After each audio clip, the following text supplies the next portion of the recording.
Moan, you look like you're in like Scooby's Mystery Machine or something. What is that?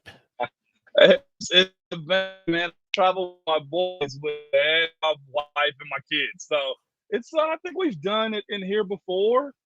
A little Sprinter van. It looks familiar. I'm looking around for Shaggy and Velma and everybody else. No, nobody's in here. All we have is you and me, DK. Nobody else is in here right now, man. All right. Well, we got a good show today. We do actually. I have a fun thing I want to bring up with you, but it's going to be right after we ding a mythical bell or do a hand clap or something. All right. I got it. Does that work? You ready? It's your show.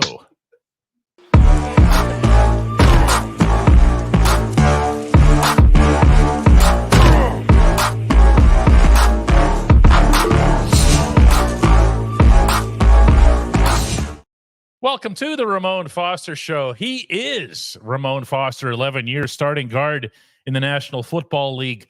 All 11 of those in one uniform, under one helmet that only had a logo on one side. And what we're going to talk about today, I know, right? You mean the part with the logo on the one side? Yeah, I know. Yes, that part. It's crazy. I think it took me a little while to see it too. I didn't realize because in training camp, it's pretty much bare. You don't see like training camp the numbers on up front. Like there's a lot of little small quirks that the Steelers make after the season start, but they don't give the second logo though. You know when I learned about the second logo? Grade school. Because you'd get these little plastic NFL helmets as pencil sharpeners. You know what I'm talking about? Yeah, and yep. There would be a separate set of stickers that you'd have to put on. Okay? And Pittsburgh was the only helmet that you only had one sticker. And I thought, wow, that's really bizarre. And this was before Google and Wikipedia where you could just look this stuff up. You had no idea why you got robbed of a sticker. How confused were you as a kid, though? Like, did you put it on the right side? Do you remember that? I don't know. I was 6. I don't know. You just happen to have stickers. I was really happy to have pencil sharpeners, too, pal. That was back when people used to handwrite, you know? I know. Now I take notes. Cro-Magnon man here. The conversation I was hoping to bring up with you today. We get into a lot of good specifics on this show. We get into hyper specifics.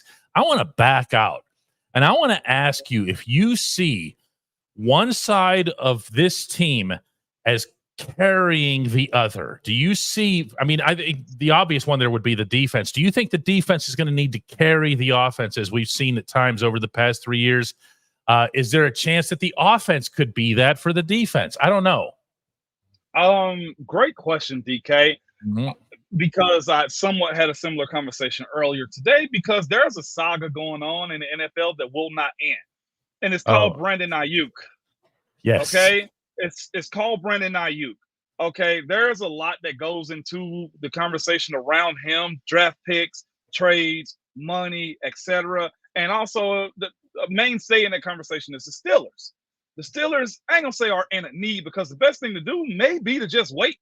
But you also get a proven commodity. Right now, you got 2 quarterbacks in very crazy situations. Russ on a 1 year, at least for Pittsburgh, like $1 million deal. And you got Justin Fields that's dealing with some issues on trying to prove himself as a pro also. And what will help both of those guys, DK, is if you get a veteran wide receiver instead of trying to train up a young guy, right? That's where we are right now. But to answer the question, I think the defense does carry this team. I do. I think after getting all the kinks out with the new offensive coordinator, figuring out what guys do well in game, because here's the thing, we can look stupendous in training camp, great in the preseason games, DK, and none of that translates over into the regular season.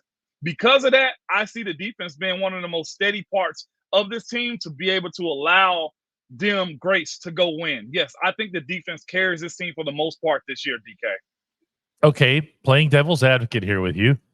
Carries is a strong term. And as I see it, I'm not disagreeing at all. Okay. But as I see it, so much of this has to work hand in hand. In other words, the Arthur Smith offense has to stay on the field. You guys spoiled us. Okay, because you would do both. You would stay on the field and put up points. Yeah. Okay. In other words, you would kill the clock. You'd eat up your 35 minutes, but you also put up 35 points. And you're like, this is you made life easy on the other guys. I wonder if there isn't going to be some kind of symbiosis on this team where you say, all right, listen, maybe the offense isn't ready to become explosive. Okay, you don't have a ton of splash on the offense other than George. What you do have, though, are guys who can grind it, are guys who aren't going to go 3 and out, punt right away, and send you right back onto the field. Or maybe you say, listen, we're going to put up 21, 22, 23 points per game as an offense, but we're going to buy you as a defense the opportunity to stay fresh, to be out there and generate splash of your own. You follow me?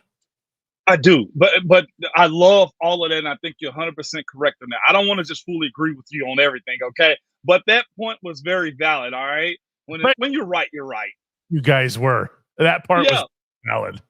So here's the thing around them, this new Arthur Smith offense making a statement like that, DK. One, they got to buy in. Everybody got to believe that Arthur Smith is going to be right. His man is greater than on a hedge. That has to start. Best thing he has going for him is this. He's got a lot of young guys. The thing that he has to do, DK, I don't know if it's him being a dictator-like guy or him being a nice guy. He's got to figure out which one he's going to be able to get those guys to buy in. It's just like having a mean mom, right? Or a mean dad. But mom comes in and smooth everything over. You know what I'm saying? As long as I know what you are, then I can deal with you. What Arthur Smith can't do is act like he's a rookie on the job. Meaning, if one thing that I can say about Bruce Arians and Todd Haley was I didn't know a whole lot about Bruce Arians. I can admit that being a young guy at the time. But he was very convicting in everything that he said, DK. He made us believe in everything that we were going to do, and we did it. Todd Haley, on the other end of that, right, was more chill and laid back, but he was very pointed in what he had to say. He wasn't a prick or he wasn't a dictator in it. He was very evolving in how he dealt with us and how he dealt with some assistant coaches. So we were able to operate that way. Arthur Smith got to figure out what he's gonna be to make that young group of guys buy in. Those are the things that he has to do, DK, that we don't know what it's going to look like until either training camp happens or game 1 of the regular season happens. I'm not buying the preseason no more, DK. All I had in the preseason, I've thrown it to the wolves, okay? They've eaten all the preseason hype and hope up. Give me week 1 of the regular season. It's so funny you say that right as Carol sends us a message that says we won't know what this team is going to be until they take the field, in my opinion. And I'm talking about preseason games. No, Carol, no. Never again. Never again. The 158.0 quarterback rating. Never again. Man, no. Let me tell you about preseason real quick. Let me speak about that a little bit, DK. So I played an era to you saying, like, we were pretty solid. We actually thought we were that good, and we were, okay? And with that being said, DK, we leave the preseason knowing we had left too much out there, knowing that, hey, I should have gotten that block a whole lot better. No, we should have made that catch right there. Defensively should have backed us up. So it created anxiety. The thing that we got last year, DK, was false hope about what success looks like and non-competitive, a false sense of reality. We knew what the preseason was. If we looked like trash, DK, we were experienced and mature enough to say, hey, and these were the talks that we had. Coach Munch, Coach Randy Finkner, Ben, all of us would be like, what we did in the preseason, we can't do it. Yeah, and you just throw it out. I hate to say we can have like a switch, but there was a switch. Even if we sputtered out of the gates, DK, that switch was flipped on week 1 to where we say, okay, this is how we gradually get better moving forward. And that's where I'm hoping, for the sake of Arthur Smith and the youthfulness of this team, that they somewhat understand and realize there is a switch that has to be turned on for the regular season. And it shouldn't have to just be one side of the ball. Those guys aren't rookies anymore, DK. Like, there's so much talent on that O-line. There's so much talent at the tight end position, too, that most people don't talk about. And I think for the most part, this team will have to carry, unless something changes and somebody gets signed, DK. I think the offense may have to carry the wide receivers for a while. I think that's a bigger discussion.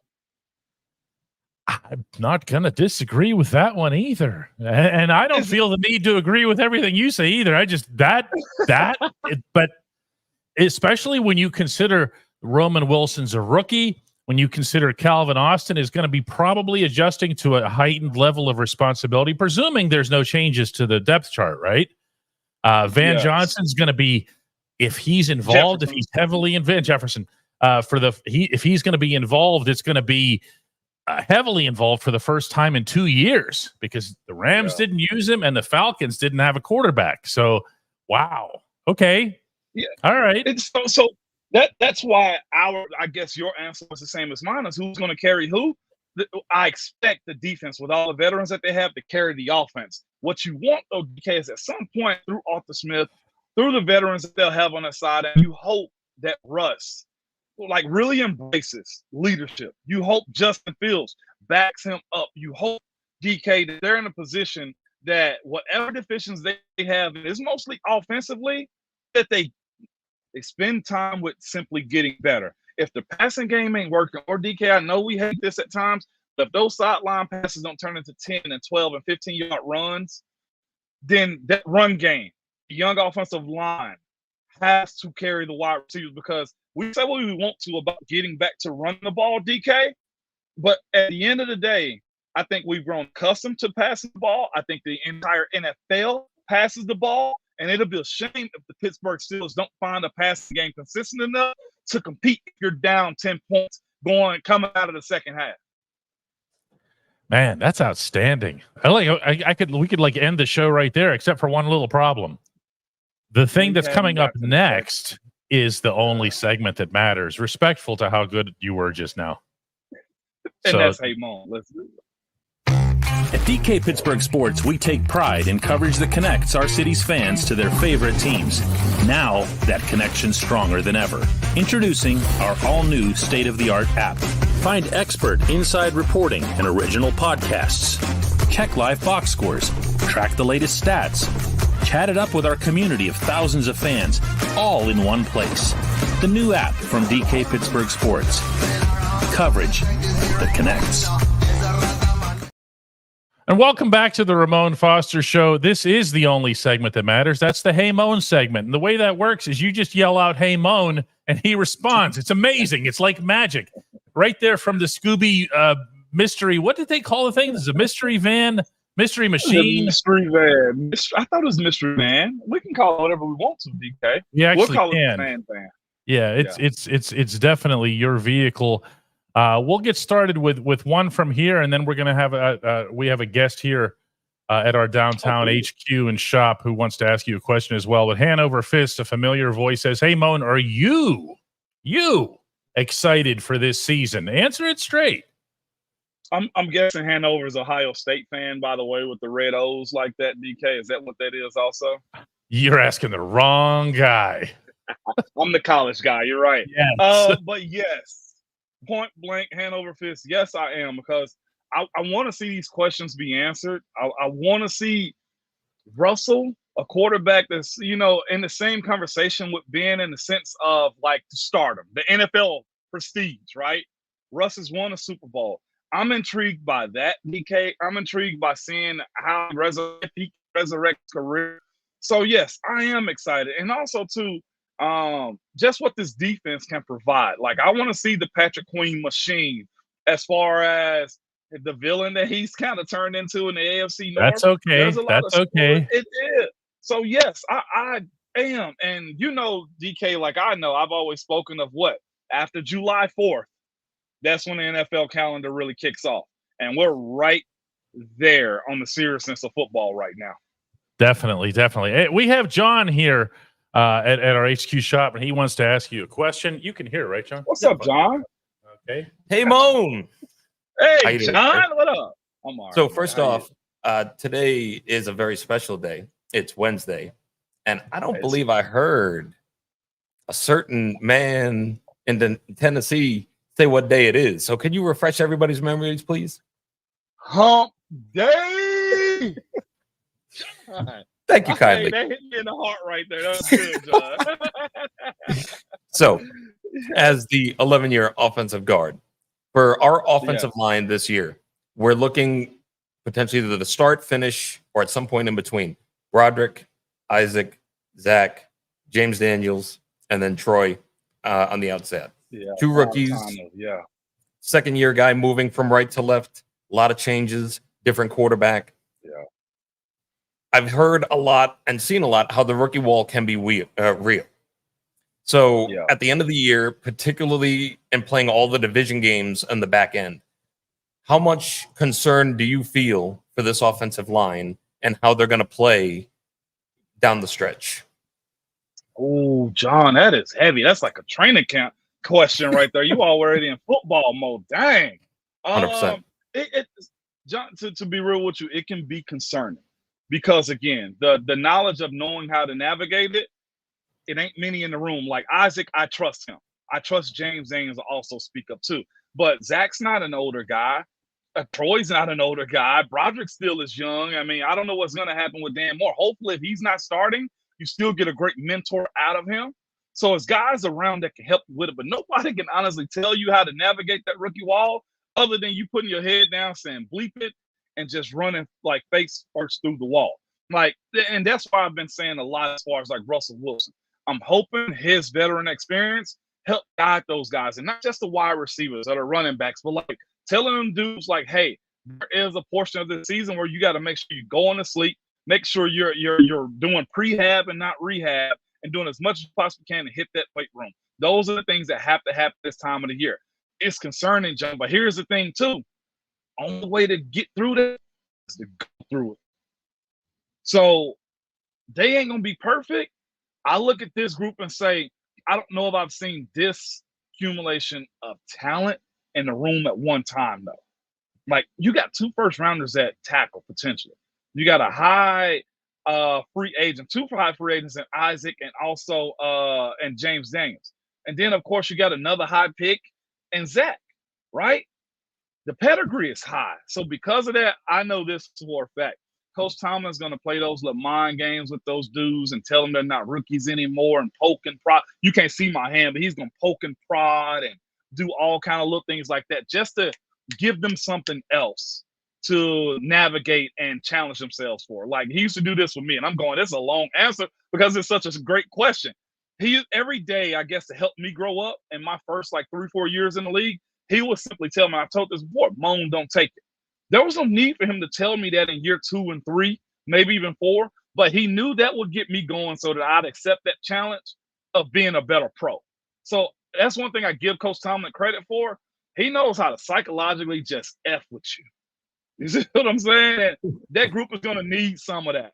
And so that's what I'm banking on also, is that side of it. And everybody going to have to pour into that group because this can be the type of group, man, that can potentially lead you to AFC Championship, Super Bowl type of group. We look back in like 5-6 years and go, oh crap, it started in 23 with Broderick. You know what I'm saying? Mm-hmm. Yeah, I would definitely long answer. My bad. No, you're good. I greatly appreciate it.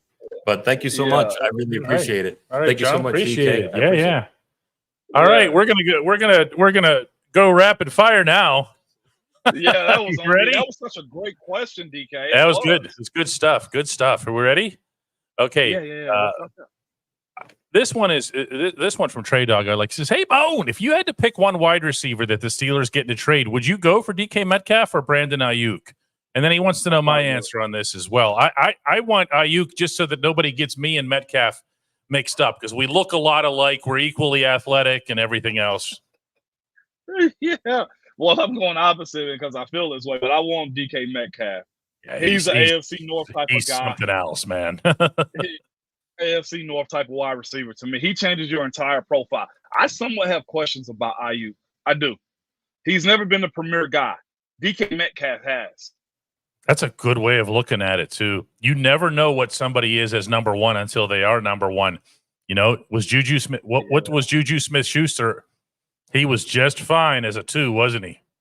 Mm-hmm. Nobody wants to respect the 2 role, but the 2 role eats well, DK.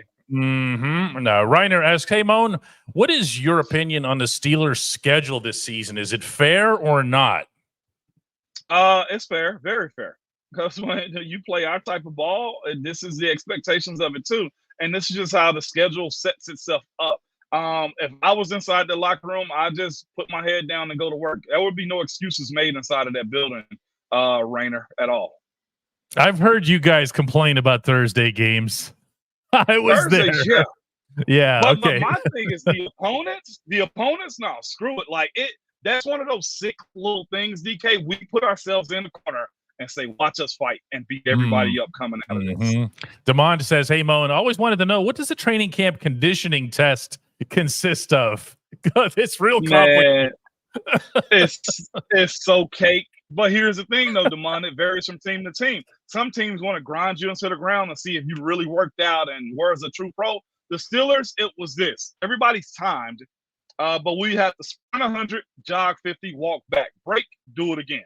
That was and we had 8 of those. So it's really just to get you loose. And what's crazy is they make you run with the crowd, because if you run with the crowd, then you can't be slow. So if you're slow, well, if you try to keep up with the crowd and you didn't well, guess what? It'll show you out of shape. If you're failing the Steelers conditioning test and training camp, you probably don't deserve to make the team. I'm gonna be real with you. I'll tell you what, the conditioning test, the run test in Latrobe. Run test. That's what it is, a run test. It's such a conspiracy. I have to call this thing out for what it is. Okay. You guys all have this gentleman's agreement with each other that nobody in your positional group is, come on, man. What do you think? I'm an idiot. I'm watching from the top of the hill. I see what you guys are doing. The offensive linemen look at the other ones and go, all right, nobody faster than Marquise. All right, cool. Here we go. Yeah. And then here comes Ben with 2 decades of experience. Instead of running with the quarterbacks, who does he run with? The offensive lineman. And Ben is waiting for the 300-pounders, and he's going, with the 300-pounders. Unbelievable. He took care of us, man. But our times was 19 seconds. We usually made it in like 17. I think the best guys, they had to make it in like 14. Most of them made it in 12. So 100 yards in like 12 seconds or something like that. Maybe I'm off on the time, a second or two. But if you're failing it, you tripping. And right on cue, there's a big snack reference. Funny thing is, if you've seen Casey Hampton lately, he might be at the front of the pack. He might. He looks like Usain Bolt now. He can just take right off. He just Hemp now. He ain't big Hemp no more. He's Hemp. Travis wants to know, will the Steelers at least be better this year? That's not the low bar that some might think. This was a 10-7 football team. Don't forget. Okay, if you're asking them to be 11-6, you're asking them to be, one of the better teams in the conference.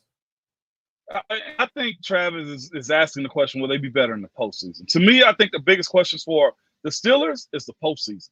I ain't gonna say I can care less. I couldn't care less about, the regular season. I think that question is a postseason question right there. And Travis, I don't know. I do not know. The playoffs, DK, like I know.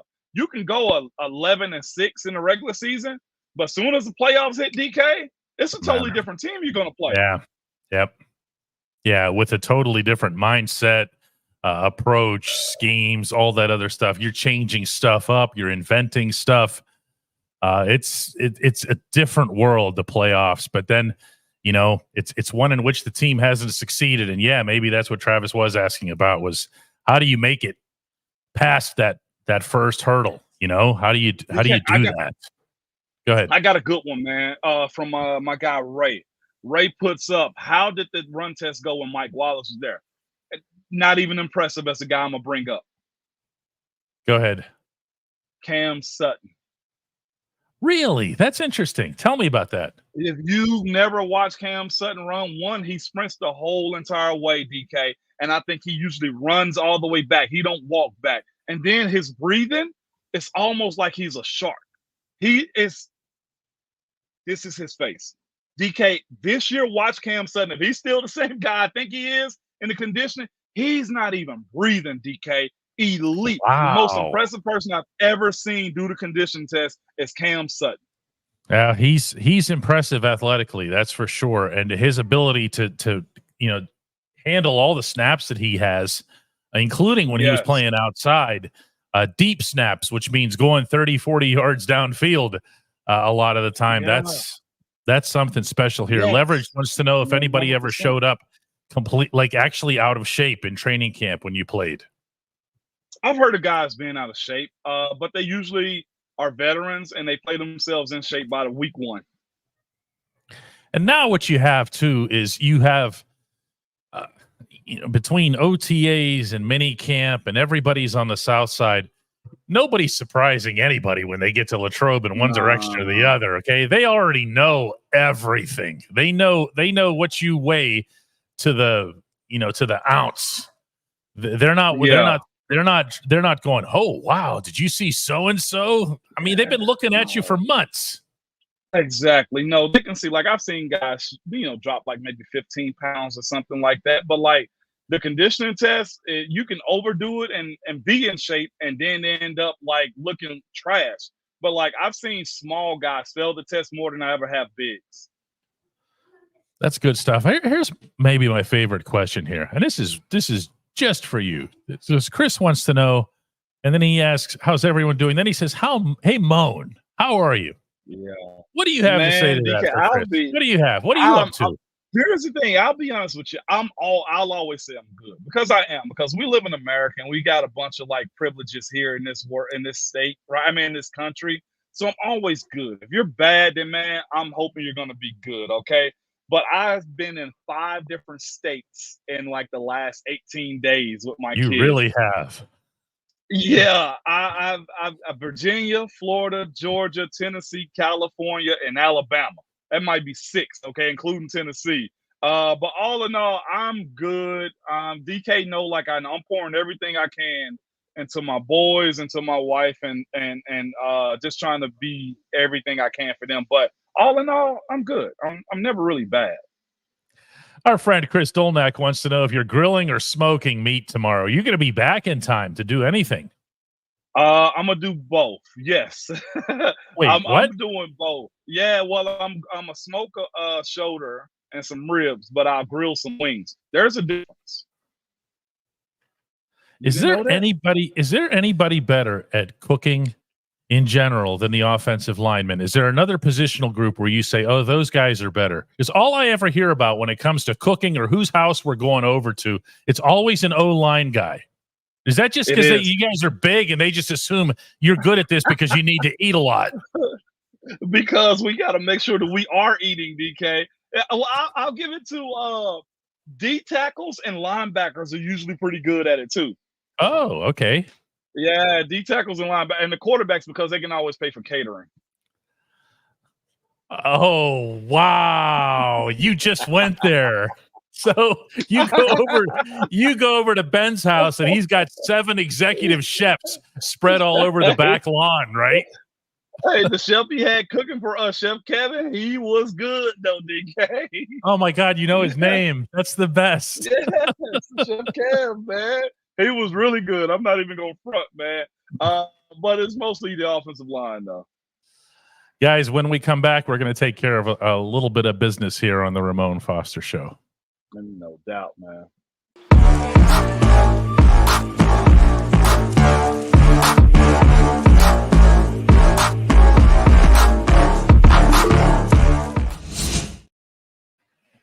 Now that's good stuff. 4th of July cookout. So you will be back in time.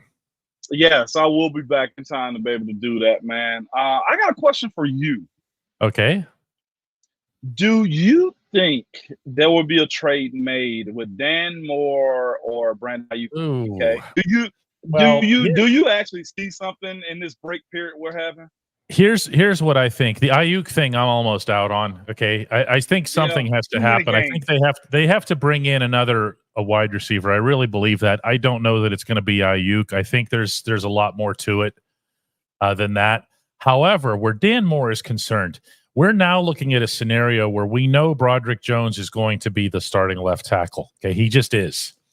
There were no secrets left to that after OTAs and minicamp and everything else. Okay, now you're going to say with a straight face that Dan Moore and Troy Fautanu are going to compete at right tackle, when Moore will say to you with a straight face still that he's not comfortable there.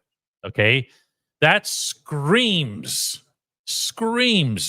trade. Not that he's asking for it, but it screams of a trade scenario. I think Dan is too valuable to have sitting on the bench. Meaning he costs too much of a cap hit to be just sitting on the bench. Kind of what happened with Chooks at the end of last season. I don't think you can do that. You have guys that you can look. Fautanu's also played left tackle. If you had an emergency, you could move guys around. But then I say this and I catch myself, Moan, because I go, we're talking about two rookies and a second-year guy. And, we don't talk enough, you and I, about center. We just go, oh, well, of course, he's, Zach Frazier, he's the starter. How do we know that? How do we know what he can bring? Yeah. We can say, oh, he's a second-round pick. And like you said, it's high pedigree, but is he good enough? I don't know. For the NFL, right? I don't know. So he doesn't know that right now. He don't, because he hadn't really gotten the real effects of it. Like the week in, week out grind, it is different. I mean, you're not going to class, and you do, DK, and this is probably our next week conversation, you do feel that pressure of this is a freaking job. Like the understanding, like, okay, I'm not on scholarship anymore. There is that moment, because if I'm bad enough, I'll never play football again, at least for this organization. That's a real personal conversation that have to be had that you won't answer on the field.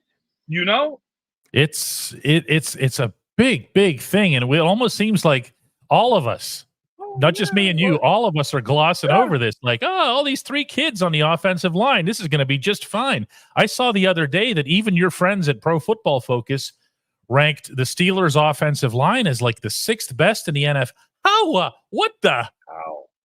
I mean, you can go on pedigree, you can go on hope. All right. Yeah. But last I checked, Chase Claypool was a 2nd-round pick. Okay. That's a different position, obviously, but Kendrick Green was a 3rd-rounder here. Kaylee wants to know what the name of our store is. It's just DK Pittsburgh Sports. We're at 224 Fifth Avenue, downtown. I always get surprised. So go ahead. Yeah. No, I was just gonna say, Matthew. No, who was it? Jordan said this real quick.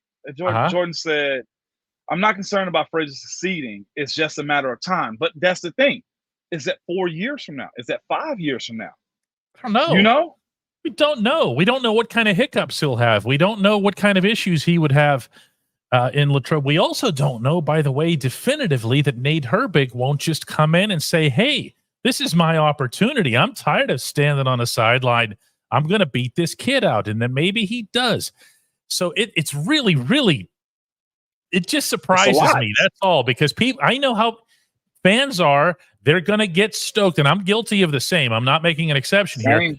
Draft picks. Woo! All you see are highlights and all you see are whatever. And then they come in and moan, please tell us the difference. Because they come in and it's a whole new world. It is. You're going to go against guys that got experience, that know you better than you know yourself. Or matter of fact, you don't know them good enough to beat them. And these are just your teammates. We're talking about a week-to-week game planning where a guy like Zach Frazier is going to have to game plan, break down tape, understand what the quarterback wants, understand the full slide. I mean, the audibles at the line of scrimmage, the checks and stuff. So it is a lot. And like I said, it may be a bigger conversation for next week as we get close to talk about some battles and stuff, DK, because that Nate Herbig and this Zach Frazier conversation, I do think it's one worth having, DK, on the responsibilities really of it too. I think we could do it all the way across the offensive line if you can remember that. I know you have business to take care of there. Important family business. I know this was good. We will do this again, but it's going to be next Friday, if that's all right with you. Okay. I'll be in Milwaukee covering baseball. All right. Friday at 4 p.m. Eastern. We'll send you guys out some reminders. All right.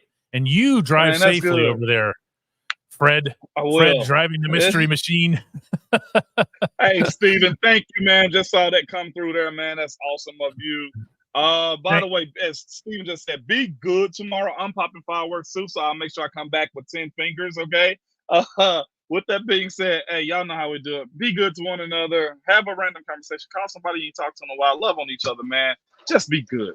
At all times, peace. As my kid hops in the car now. Bye-bye. See ya.